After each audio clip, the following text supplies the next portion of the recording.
Hey, good Monday morning. I'm your host, BKP. You're watching BKP Politics on FYNTV.com. Uh, good morning, Lonnie. There's a logo in there. Good morning, Lonnie. Emily is off today. Glad to have Lonnie in the studio with us. There's a logo in there that says Voice of Rural America, and Emily has been putting it between the fraud by mail and the Trump.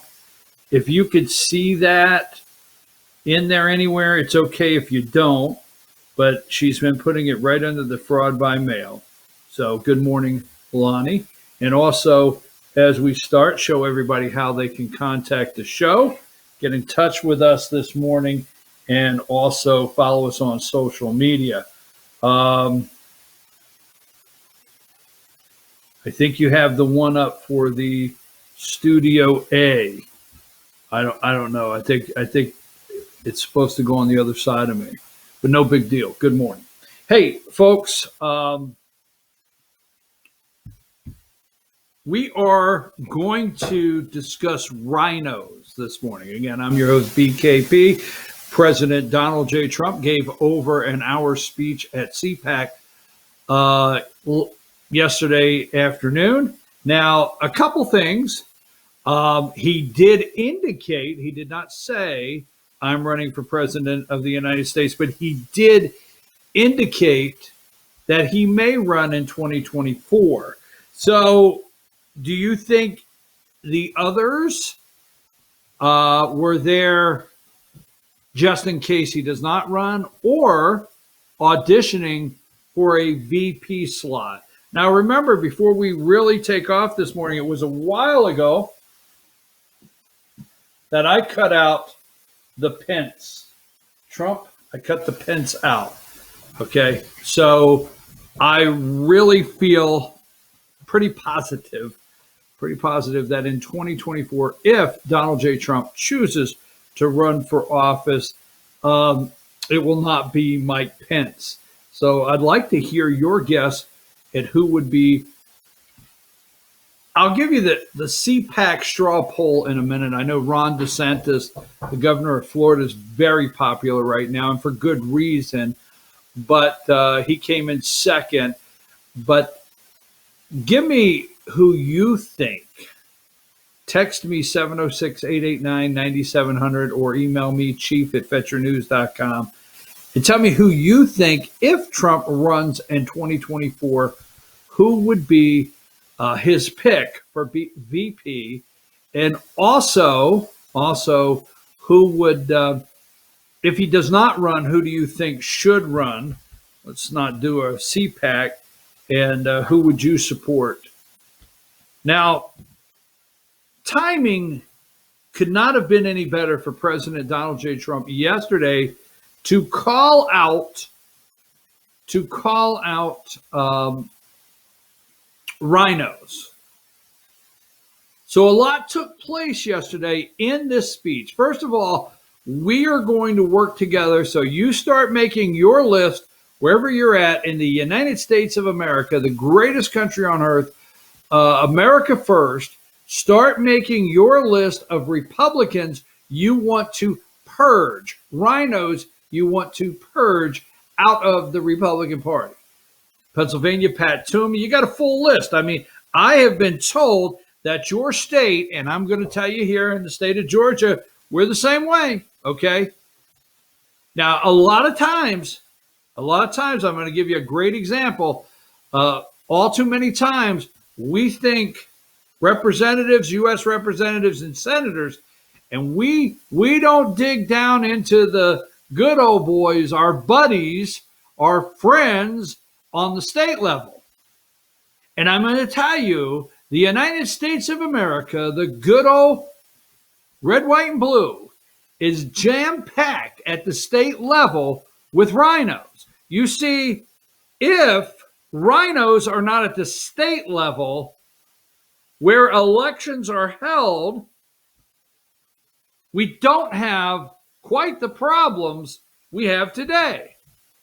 So we have a lot to go through on President Trump's speech because, first of all, we are now very clear, okay?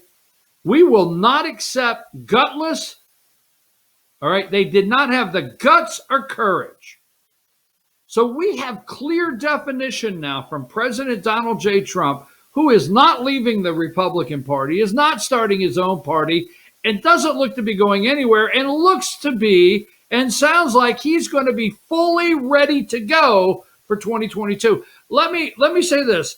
Guts, courage. Did not have the guts, did not have the courage. So put the Supreme Court of the United States, did not have the guts, did not have the courage. Put your state representative right now, stop right now and say, my state representative, and put the name in there wherever you're at in the United States, has the guts and courage to do it. Answers the questions directly. Does not beat around the bush. Does not tell a joke when asked the question. Butch Miller, and I'll explain who he is in a minute. I went to a disastrous attempt to be a Republican at a Republican Party meeting in Hall County, Georgia, Saturday. I'm going to talk about that. This guy is a poster child of a RINO, a state representative RINO that has to go. Because remember, in Pennsylvania, it's your state Republicans that gave you the mess. Is it Act 77 or whatever? It's your state Republicans that gave you that mess. Yes. Remember, in Georgia, it's our state constitutional officers, the RINOs, that gave us the mess. So say to yourself this morning, my state representative blank has the guts and the courage to do what he has to do. Okay? Period. My state senator has the guts and the courage to do what they have to do. My Secretary of State, guts, courage. Attorney General, guts, courage. Governor, guts, courage. The list goes on. Lieutenant Governor, like Jeff Duncan. Our Lieutenant Governor in Georgia. What a RINO, okay? We are hunting RINOs today. You have to get out there. It is RINO season. And Trump opened it up last night for all of us Republicans. And I say Republicans, okay? Now, I have come on here many times and I've said I don't identify as a Republican, okay? I really don't. I don't really identify with parties. I try not to do that. I try to just stay clear on the direction of no matter what party it is, we're going to discuss it here. But, okay, it's very clear. Trump wants to purge the swamp, the RINOs, out of the party, okay? So that's what we're going to do this morning. And I'm going to give you a great example. I am going to give everyone in America an example of a Republican Party meeting all over the United States. They're everywhere. It doesn't matter. This was in Georgia Saturday. It doesn't matter if you're in Pennsylvania. It doesn't matter where you're at, in Kansas, Wyoming. The same people are asking the same questions, and I'm going to give you a great example this morning. Now, one thing I want to say before we move on, didn't Trump look great? Didn't the president look great last night? I mean, refreshed.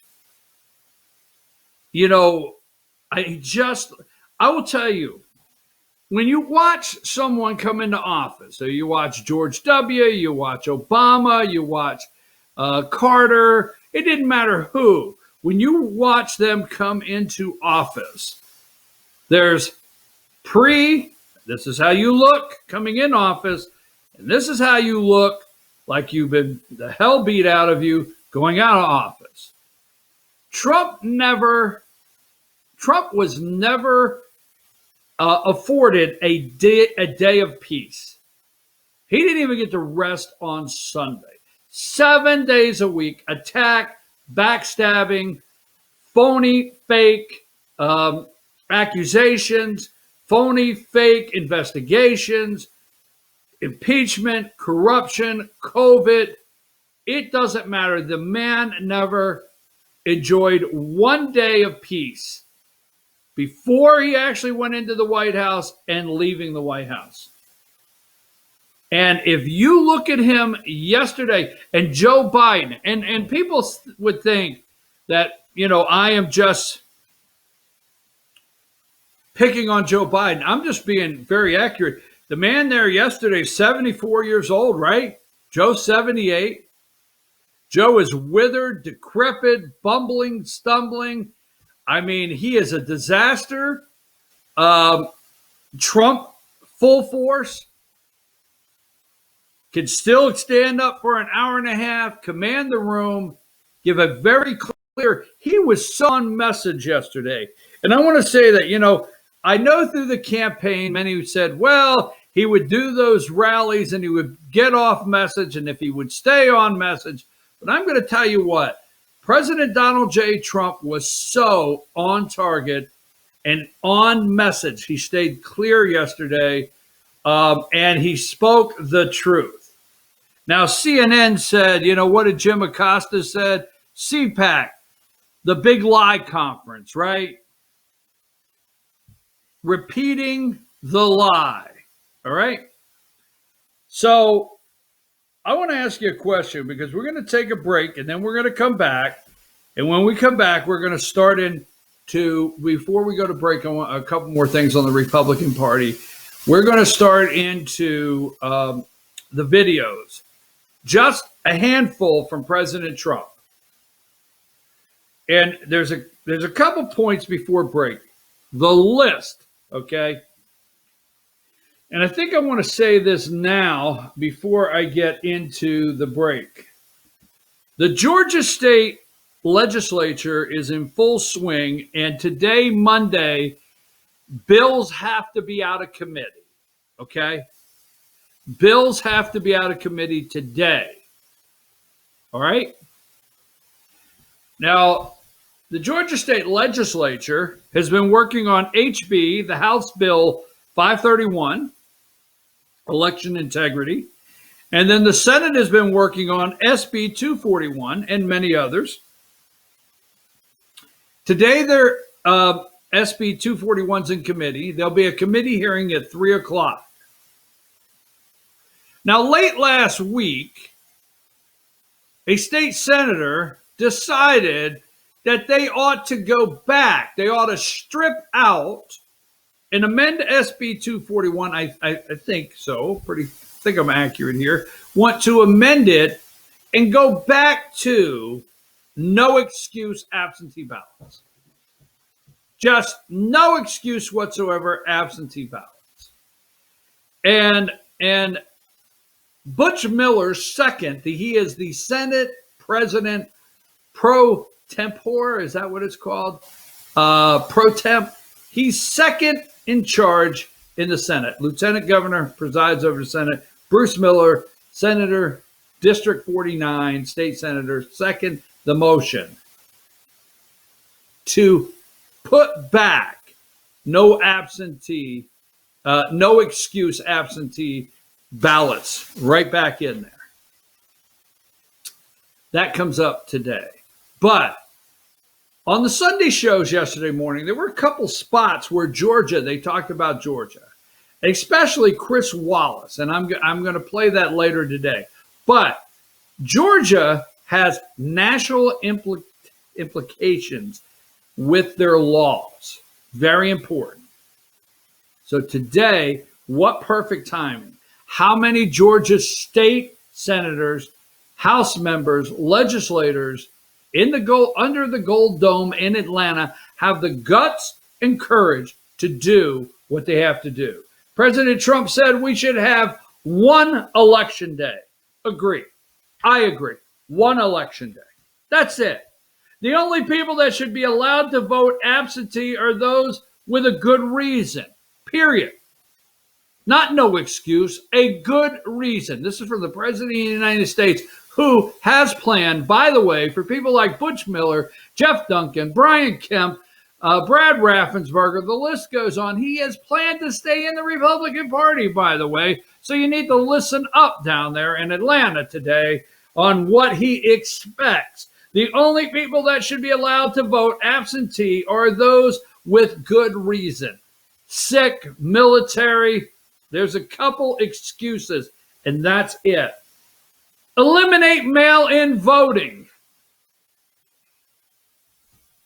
Well, hell, you say. Eliminate mail-in voting. Must have voter ID.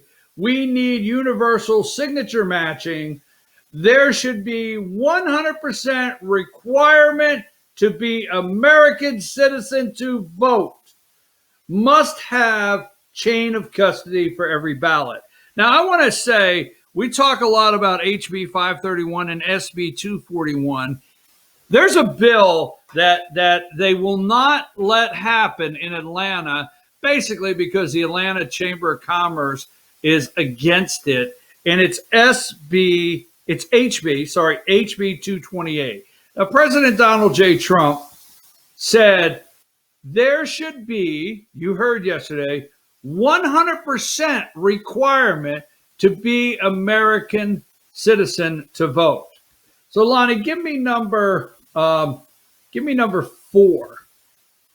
Now, if you're in this country for any reason other than being a citizen, if you're in the state of Georgia, in the state of Georgia from somewhere else, working at an international business, whatever, an international student, wherever you may be here, whatever reason you may be here, you have a work visa or whatever, the Georgia driver's license just says limited license on the top. That's it, limited license.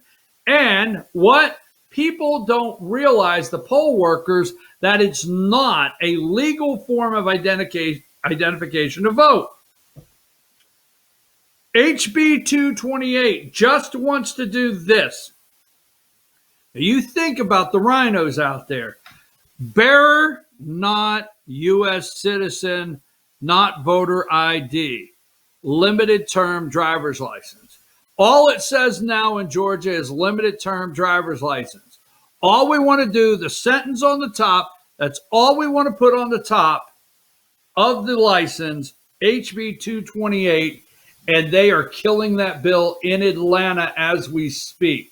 And what did the president say? There should be 100% requirement to be an American citizen to vote. That seems like a no-brainer to me. How hard could that one be? Lonnie, give me this one right here. Give me number 46. So Trump is at CPAC. And let me be clear with this. He's not leaving the Republican Party. What does that mean? He is not leaving the Republican Party. Lonnie, I have a video that says, pretty sure I've got, it says, President Trump, I'm not creating a new party, Republican Party. We have a Republican Party. That was fake news. Let's start with that video. If you have that one, play that one until I tell you to come back, okay?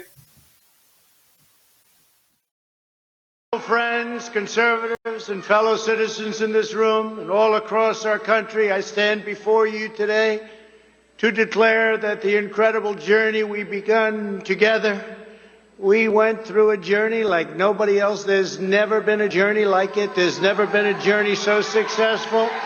We began it together 4 years ago, and it is far from being over. We've just started.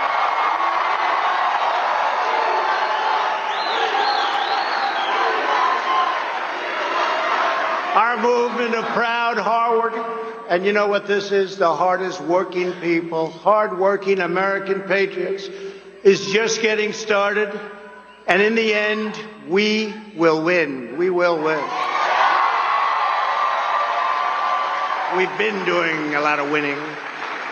As we gather this week, we're in the middle of a historic struggle for America's future, America's culture, and America's institutions, borders, and most cherished principles. Our security, our prosperity, and our very identity as Americans is at stake, like perhaps at no other time. So no matter how much the Washington establishment and the powerful special interests may want to silence us, let there be no doubt We will be victorious, and America will be stronger and greater than ever before.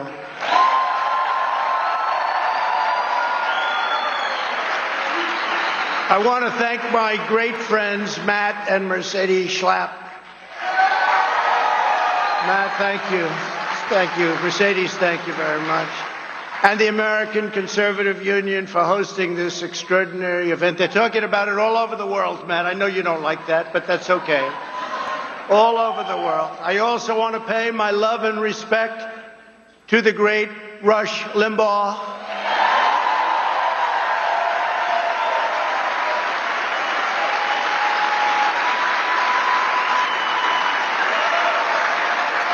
Who is watching closely and smiling down on us. He's watching and he's loving it, and he loves Catherine. Catherine, thank you for being here. So great. Thank you, Catherine. He loved you, Catherine. I will tell you that. So fantastic. Thank you, Catherine, very much. To each and every one of you here at CPAC, I am more grateful to you than you will ever know.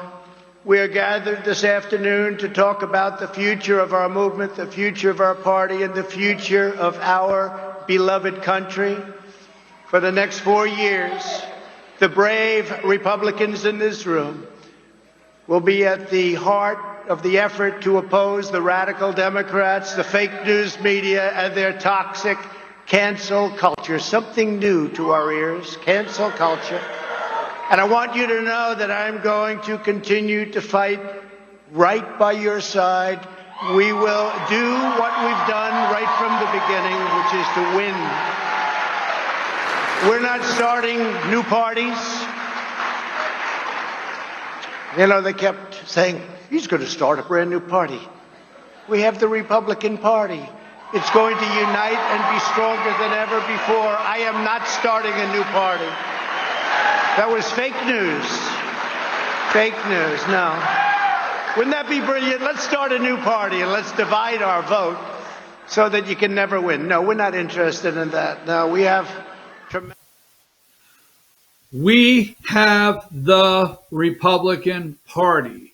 Purge the rhinos. Get them out. He talks about it. The rhinos. Purge them. We have the Republican Party. Gave a shout out to Rush. Love that, okay? And you know how many are out there this morning saying, damn, he's not leaving. He's going nowhere. Damn. Hey, let me ask you a question, okay? The Democrats are the party of insanity, okay? They are. They're the party of insanity. Now, let me ask you this, and we're going to take a break.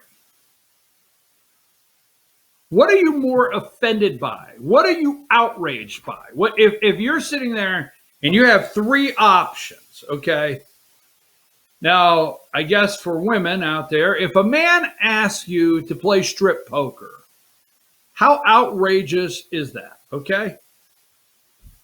I got it. I understand. I'm going somewhere with this. What really outrage? What are we outraged? What most? Okay, I'm sorry. What's most outrageous? Being asked to play strip poker. Second,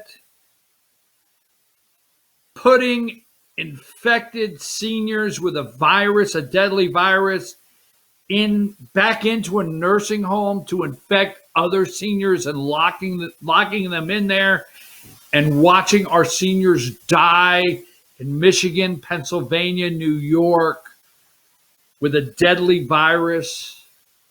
Okay? Are you outraged? Or that someone is okay with drugging, giving children drugs and mutilating children. What is more outrageous? Mutilating children through giving them puberty blocking drugs, off-label drugs, and mutilating children, death in nursing homes, or being asked to play strip poker. Where's your outrage level in America? Democrats are the party of insanity, period. Okay? So it's your party. It's your party. They can cry if they want to. They can leave. They can kick. They can scream. But we are going to purge the rhinos. We'll do more of that when we return. Good Monday morning, BKP. We're going to play some Trump clips. And then I'm going to show you a Republican Party meeting and give you an example of what we have to do to win in 2022, not just win, but with the right candidates. Take a break, Lonnie.